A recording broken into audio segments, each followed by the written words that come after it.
এ বন্ধু, আজকে দেখেন আমরা মা বাবাকে কষ্ট দেই, কিন্তু মা বাবা এমন একটা জিনিস, যার বাপ নাই সে বোঝে যে বাপ না থাকা কত কষ্ট। যার মা নাই সে বোঝে তার মা না থাকা কত কষ্ট। বন্ধুরে, মুসলমান ভাইরা আমার, পর্দার অন্তরের মা ও বোনেরা মনোযোগ দিয়ে শোনেন। এ বন্ধু,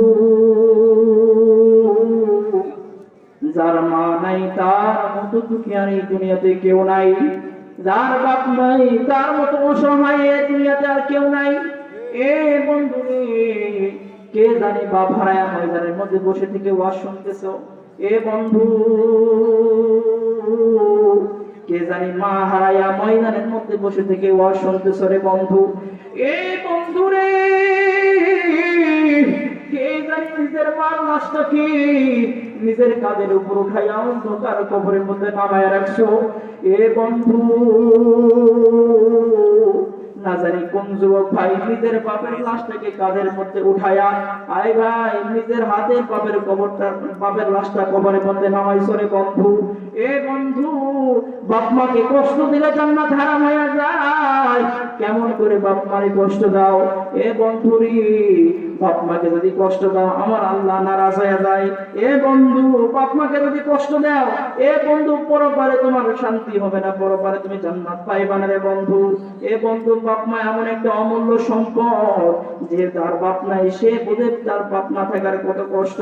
যার মা নাই সে বোঝে তার মা না থাকার কত কষ্ট।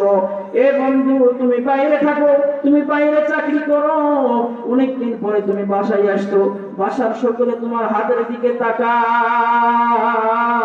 তুমি দূর থেকে কি নিয়ে আসতো, বাজার থেকে কি আনছো, বাড়ির জন্য কি নিয়ে আসতো, কিন্তু বাসার মধ্যে একজন ব্যক্তি আছে রে বন্ধু, সে তোমার হাতের দিকে তাকায় না, সে তোমার মুখের দিকে তাকায়। ঠিক কিনা রে বন্ধু? এ বন্ধু রে, মুসলমান ভাইরা আমার, কার জানি বাপ নাই, কার জানি মা নাই। এ বন্ধু, তোমার বাপ মা গ্রামে থাকে, তুমি হাজার হাজার মাইল দূরে থাকো, তোমার বাপ মা বাংলাদেশে থাকে, তুমি বাইরের দেশে থাকো, প্রবাসে থাকো। এ বন্ধু, কবি সুন্দর করে বলেছেন, পড়ে থাকে কোন বাদুরি বাচ্চা চলে তার বুকে, তবুও মায়ে বাচ্চা বলে না পড়লে হাজারো দুঃখে। বিদেশিতে কারো যদি সন্তান মারা যায়, পশু পাখি জানার আগে জানতে পাই তার মায়। আওয়াজ করে বলেন ঠিক কিনা?